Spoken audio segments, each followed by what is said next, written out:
Pemirsa, MPR RI mengadakan sidang akhir masa jabatan periode 2019-2024. Dalam sidang ini turut dibahas mengenai wacana amandemen kelima Undang-Undang Dasar 1945. Hal ini disampaikan oleh Ketua Badan Pengkajian MPR, Jarod Saiful Hidayat. Dan 5. Kajian tentang tata cara perubahan Undang-Undang Dasar Negara Republik Indonesia tahun 1945. Pembahasan di Badan Pengkajian melibatkan para pakar, akademisi dari berbagai perguruan tinggi melalui forum Focus Group Discussion.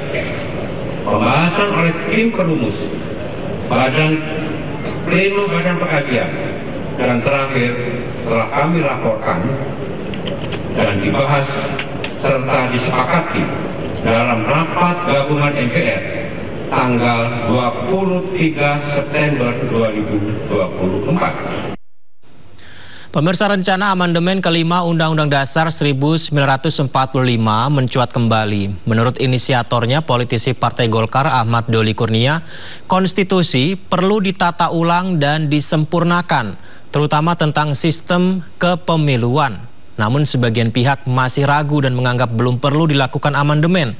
Kami sudah mengundang sang tim perumus amandemen Abdul Rahman untuk menjelaskan alasan perlunya amandemen, namun sayangnya yang bersangkutan belum memberikan respon. Namun kita akan membahasnya dengan anggota DPD. Ada juga Pak Abdul Rahman Toha, kemudian ada Pak Yance Arizona yang akan kita bahas pada Dialog Sindo Prime. Saya sapa narasumber saya. Assalamualaikum, selamat malam abang-abang, apa kabar semuanya? Waalaikumsalam. Baik, Mas Yudi. Baik. Baik, terima kasih sudah bergabung di Dialog Sindo Prime. Saya ke Bang Abdul Rahman Toha terlebih dahulu. Bang Abdul, ini apakah memang sudah saatnya amandemen kelima Undang-Undang Dasar 1945 dilakukan dan apa pertimbangan besarnya ya Bang Abdul? Ya, terima kasih. Tentunya dengan adanya amandemen ini muncul isu-isu yang kemarin, persoalan mulai dari isu perpanjangan masa jabatan presiden, pemilu, ada penundaan pemilu. Tentunya kalau itu semua dilakukan, ya proses mekanismenya adalah tentunya harus merubah Undang-Undang Dasar. Dalam hal ini adalah amandemen. Isu-isu itulah yang berkembang kemarin tentunya. Dengan melihat dengan adanya ini juga kita dengan perjalanan dari amandemen ke amandemen dari yang 1 sampai ke 4 tentunya kita melihat sesuai dengan perkembangan dinamika berbangsa dan bernegara, dan tentunya juga begitupun dengan berkehidupan dalam sehari-hari kita berbangsa dan bernegara, juga melihat bahwa tentunya ada sisi-sisi kelemahan. Maka dari itu kami juga saya selaku anggota MPR RI tentunya mempunyai sikap dan berpandangan dengan menginginkan mengevaluasi kami daripada hasil amandemen itu kemarin. Dengan adanya isu-isu yang berkembang itulah tentunya dinamika ini terus berkembang kemarin dan bahkan sampai hari ini, dan para pakar juga memberikan saran masukan kepada kami dengan adanya penguatan kelembagaan MPR itu sendiri kembali nantinya insyaallah melalui tatip dengan kemarin, dengan ada pengesahan 2 agenda itu adalah penguatan daripada kelembagaan MPR RI itu sendiri, dengan juga penyesuaian dengan perkembangan sistem ketatanegaraan dan peraturan perundang-undangan, khususnya yang berkaitan dengan wewenang daripada tugas MPR itu sendiri, Mas. Gitu. Bang Abdul, tak jarang implementasi amandemen yang memang sudah berkali-kali dilakukan, sudah 4 kali ya. Ini tak jarang terjadi penyimpangan. Bagaimana caranya untuk menegakkan konstitusi yang berlaku sehingga tidak hanya dikritik masyarakat saja ketika diberlakukan? Ya, tentunya dari sikap kita sendiri inilah bernegara dengan adanya konstitusi, di mana Undang-Undang Dasar ini adalah dasar daripada kita berbangsa dan bernegara. Tentunya yang dilanggar-langgar yang apa hari ini dipertontonkan, tentunya ya ada sebuah pelanggaran yang telah dilakukan oleh pihak-pihak eksekutif. Maka dari itu kami sebagai lembaga pengawasan, dalam hal ini baik DPR maupun DPD, ya tentunya berkeinginan, dan itulah dinamika politik yang terjadi hari ini, Mas. Baik, Bang Yance, apakah sudah sampai di titik urgen yang amandemen kelima UUD 45 ini sudah harus dilakukan, Bang Yance? Terima kasih. Saya melihat dalam isu yang hari-hari ini kita pertama perlu melihat kecenderungan praktik abusif sebenarnya dari MPR hari-hari ini ya. Misalkan ketika kemarin disampaikan ada TAP MPR tentang Soekarno yang dicabut, kemudian TAP tentang Presiden Abdurrahman Wahid juga begitu, terhadap Soeharto juga begitu. Ini kan menimbulkan pertanyaan, ini cabutnya pakai apa gitu. Padahal MPR sesuai dengan hasil amandemen sudah dibatasi, tidak lagi mengeluarkan TAP MPR yang baru gitu. Dan sepertinya ini memang ada satu keinginan untuk memperkuat kembali MPR yang sebenarnya bisa merubah kembali ketatanegaraan kita ke depan. Nah, tapi pertanyaan apakah itu akan menjadi semakin baik atau semakin buruk? Kita perlu juga melihat konteks ya. Jadi ini studi perbandingan aja. Akhir-akhir ini memang banyak juga negara-negara melakukan amandemen terhadap Undang-Undang Dasar gitu. Tapi tren global yang terjadi hari ini adalah tren kemerosotan demokrasi, kemunduran demokrasi gitu. Dan termasuk juga di Indonesia sebenarnya banyak penelitian secara kuantitatif, kualitatif menunjukkan hal itu. Tapi jadi kalau amandemen terjadi di dalam satu periode di mana tidak ada proses demokratisasi yang sedang menguat, tapi yang terjadi adalah kemerosotan demokrasi, sudah bisa diindikasikan hasilnya gitu. Dan kalau kita lihat misalkan beberapa negara, termasuk Rusia misalkan, melakukan amandemen Undang-Undang Dasar, amandemen konstitusi mereka, memberikan masa yang lebih panjang untuk Putin bisa menjadi presiden, padahal sudah 20 tahun gitu. Bisa sampai 2036. Demikian juga yang terjadi di Mesir gitu. Demikian juga terjadi di Turki. Amandemen konstitusi justru dilakukan untuk memperbesar kekuasaan eksekutif, bukan untuk mengevaluasi betul-betul menjalankan amanat untuk mensejahterakan kepentingan rakyat. Jadi kalau ada usulan agenda amandemen ketika proses demokratisasi sedang menurun, itu bukan kepentingan rakyat, ini kepentingan elit yang hendak mengkonsolidasikan kekuasaan untuk bisa berkuasa lebih lama. Jadi kita perlu waspada dengan isu itu. Dan menurut saya sekarang belum ada konsideran sosial politik ya yang menghendaki kita perlu melakukan amandemen. Kalau memang kita perlu melakukan amandemen dan itu dijadikan satu agenda politik, tentu itu akan dijadikan sebagai agenda kampanye partai-partai politik dan calon presiden ketika pemilu. Tetapi itu tidak ditampilkan. Itu menunjukkan bahwa perubahan Undang-Undang Dasar itu bukan isu publik yang mesti didialogkan dengan publik untuk saat hari ini. Jadi saya melihat posisi bahwa meskipun kita memahami bahwa Undang-Undang Dasar kita ini tidak sempurna hasil amandemen, tetapi kalau kita lakukan perubahan dalam konteks yang seperti ini, saya yakin hasilnya bukan akan menjadi semakin baik, justru hasilnya akan jadi semakin buruk. Risiko itu yang akan kita hadapi ke depan. Baik, langsung ke Bang Abdul. Apakah pembatasan TAP MPR yang baru dengan amandemen kelima ini akan memperkuat MPR lagi gitu, Bang Abdul? Ya tentunya dengan adanya keinginan kami melalui penguatan kelembagaan MPR ini adalah punya tujuan satu. Sebenarnya melalui tatip, ya tata tertib ini kan suatu aturan yang tidak baku, yang setiap saat kapan saja bisa dibutuhkan di saat masa priorisasi. Dengan adanya tatip yang baru ini, kami menginginkan ke depan MPR ini mempunyai marwah kembali dalam hal proses sebuah pelantikan seorang presiden dan wakil presiden.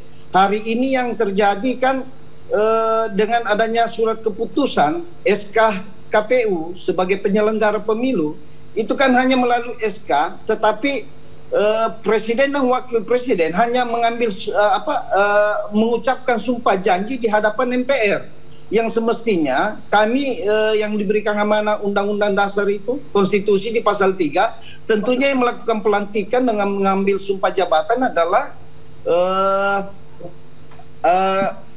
anggota MPR, dalam hal ini pimpinan MPR di hadapan dan disaksikan oleh Ketua Mahkamah Agung. Hal-hal seperti inilah kami lakukan, ingin mengembalikan sesuai dengan amanah konstitusi pasal 3 bahwa melalui tatip ini penguatan kelembagaan MPR ini ke depan mengeluarkan sebuah penetapan terhadap hasil pelantikan seorang presiden dan wakil presiden.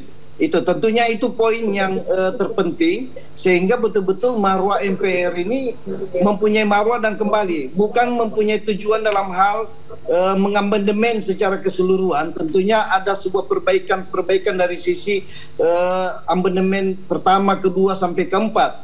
Jadi tentunya kita ingin memperbaiki, bukan ingin menyempurnakan yang sesempurnanya sebagai kitab suci, tidak. Jadi hal ini mengikuti perkembangan zaman dan dinamika penyelenggaraan pemerintahan hari ini, baik dalam bentuk pengawasan kami, fungsi pengawasan dan tugas kewenangan kami, gitu, Mas. Baik, Bang Yance, jawaban untuk mengembalikan marwah MPR yang sebenarnya, penguatan lembaga, penetapan pelantikan presiden dan wakil presiden serta peran MPR. Apa tanggapan Anda, Bang Yance? Ya, ini punya implikasi ketatanegaraan. Praktek sekarang sebenarnya sudah tepat bahwa nanti berdasarkan keputusan KPU, nanti presiden dan wakil presiden akan dilantik oleh MPR dan nanti akan ada berita acara tentang pelantikan itu. Lalu kalau misalkan itu diubah dengan adanya ketetapan MPR, punya implikasi beberapa. Satu, kalau misalkan terjadi dalam kondisi suatu saat nanti, misalkan presiden yang terpilih adalah yang minoritas dukungan di DPR misalkan. Lalu nanti mayoritas anggota MPR tidak mau melantik, tidak mau mengeluarkan SK. Apa yang akan terjadi kalau misalkan itu diberikan dalam bentuk SK gitu? Itu yang pertama. Yang kedua, ketetapan, maksud saya bukan SK, ya SK ketetapan ya. Yang kedua, ada Undang-Undang Nomor 12 tahun 2011 tentang pembentukan peraturan perundang-undangan. Di situ menyebutkan bahwa TAP MPR yang berlaku itu adalah TAP MPR yang nomor 1 tahun 1 tahun 2003. Setelah itu tidak ada lagi ketetapan MPR. Jadi kalau misalkan ada ketetapan MPR, ini dasarnya dari mana gitu? Dasarnya dari mana? Padahal kalau kita lihat pasal 3 ayat 2 itu tidak menghendaki ada pelantikan dengan ketetapan MPR. Jadi ini memang sebagai satu step yang sedang diupayakan oleh MPR, semakin kuat posisinya dan pada gilirannya nanti bisa jadi proses-proses politik kita akan tersentralisasi di MPR, termasuk wacana untuk mengembalikan misalkan pemilihan presiden ke tangan MPR. Itu akan menggerogoti demokrasi gitu kan, menggerogoti suara rakyat. Itu kan bisa terjadi juga kalau step-stepnya ke situ. Jadi saya lihat keanehan-keanehan yang diputuskan oleh MPR beberapa hari ini sepertinya arahnya sampai dalam jangka panjang kalau dibiarkan bisa sampai ke sana. Itu punya implikasi serius terhadap ketatanegaraan kita yang sudah dibangun selama ini. Baik, Bang Abdul, bagaimana mengenai implikasi serius yang disampaikan Bang Yance tadi?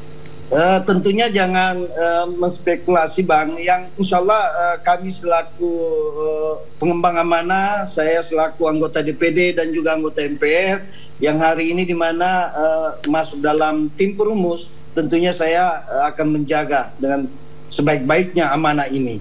Jadi kalau ada spekulasi berpikir arah ke situ, ya tentunya kita akan menjaga dan untuk memperbaiki kelembagaan ini, sehingga bukan mengembalikan marwah seperti dulu menjadikan presiden sebagai mandataris, tidak. Dengan keinginan kami juga menghadirkan pokok-pokok haluan negara itu, paling tidak harus melakukan sebuah amandemen, sehingga ke depan presiden ini mempunyai haluan, mempunyai kompas arah kemana pembangunan ini. Hari ini yang terjadi adalah tidak sinkronisasinya visi misi seorang presiden yang dituangkan dalam melalui bentuk undang-undang. Pada akhirnya seorang wali kota, gubernur, bupati mempunyai visi misi daerah tersendiri yang semestinya dia harus tunduk dan patuh terhadap visi misi seorang presiden yang dituangkan dalam bentuk undang-undang. Tetapi hari ini visi misi itu tidak pernah dijalankan oleh pemerintahan daerah. Maka dari itu kepincangan daripada pembangunan ini itulah tidak konsen antara pusat dengan daerah. Hal-hal inilah yang menjadi sebuah pemikiran kami, sehingga kami memikirkan dengan melakukan sebuah evaluasi ini perlu menghadirkan kembali yang namanya pokok-pokok haluan negara, dan siapapun ke depan menjadi seorang presiden dia harus taat dan tunduk dan patuh terhadap pokok-pokok haluan negara itu, sehingga benar-benar aspirasi daripada MPR itu kami tuangkan dan menyampaikan kepada pemerintahan yang terpilih di kemudian harinya. Seharus memikirkan apakah jangka panjang, jangka pendek program itu harus dijalankan. Jadi bukan kami mengembalikan sebuah sistem pemerintahan dalam hal ini orde baru, tidak. Tetapi kami mengambil sisi positifnya yang baik, sehingga betul-betul yang saya katakan tadi, presiden mempunyai haluan dan punya kompas dibawa kemana negeri dan bangsa ini kita. Berarti di amandemen kelima ini dari pusat akan ada blueprint benang merah, setiap daerah memiliki satu visi misi yang selaras dan juga bisa tujuannya sama. Benar. Hari ini kan ya, sebenarnya itu kan sudah ada undang-undang dasar yang sebenarnya menjadi haluan kita. Bahkan presiden ketika dia dilantik kan untuk menjalankan undang-undang dasar. Terkait dengan perencanaan sebenarnya kan sudah ada undang-undang tentang RPJP, RPJMN sampai ke daerah. Problemnya sebenarnya bukan di regulasinya, tetapi problemnya di implementasi gitu. Jadi kalau problemnya di implementasi, mau dibuat PPHN pun apa yang menjamin bahwa itu akan dijalankan gitu. Kalau problemnya itu diletak di implementasi, bukan di substansi undang-undang dasarnya gitu. Baik. Terkait dengan PPHN. Problemnya bukan di regulasi tapi implementasi. Jawabannya gimana Bang Abdul? Tentunya dengan adanya pokok-pokok luar negara ini, tentunya dia kan dalam bentuk penetapan. Itu harus dilaksanakan. Mau tidak mau, suka dan tidak suka, dia harus tunduk dan patuh terhadap sebuah pokok-pokok luar negara. Itulah yang saya katakan tadi, siapapun presiden. Tetapi kalau melalui undang-undang yang tadi saya katakan juga itu, yang semestinya visi misi seorang presiden dalam bentuk undang-undang, dia harus tunduk dan patuh, sehingga sinkronisasi daripada sebuah program, baik antara program pemerintah pusat maupun daerah harus sejalan. Tetapi hari ini, itulah kami turun ke lapangan, ke daerah, membuktikan. Sehingga kenapa ini terjadi, tidak sinkronisasinya visi misi dalam bentuk undang-undang seorang presiden. Karena itu setiap pilkada, seorang gubernur, wali kota, bupati mempunyai visi masing-masing. Begitupun juga yang pelaksanaannya, baik di tingkat provinsi maupun kabupaten kota, tidak sejalan, tidak sinkron. Karena itu tadi, karena tidak mempunyai kekuatan, mempunyai ketetapan, betul-betul harus melaksanakannya. Jadi seperti diabaikan program daripada visi misi seorang presiden dalam bentuk undang-undang itu RJPM itu tadi, baik jangka panjang maupun menengah. Itu Mas. Inilah sikap kami. Baik, terakhir Bang Yance, bagaimana Anda menyimpulkannya? Ya, saya pikir ya ini gejala kuat untuk totalitarianisme ya, bahwa semuanya itu harus dikendalikan dari atas gitu. Padahal boleh saja misalkan kepala daerah punya visi misi, ketika visi misi itu memang aspirasi dari masyarakat di daerahnya dan itu dijalankan.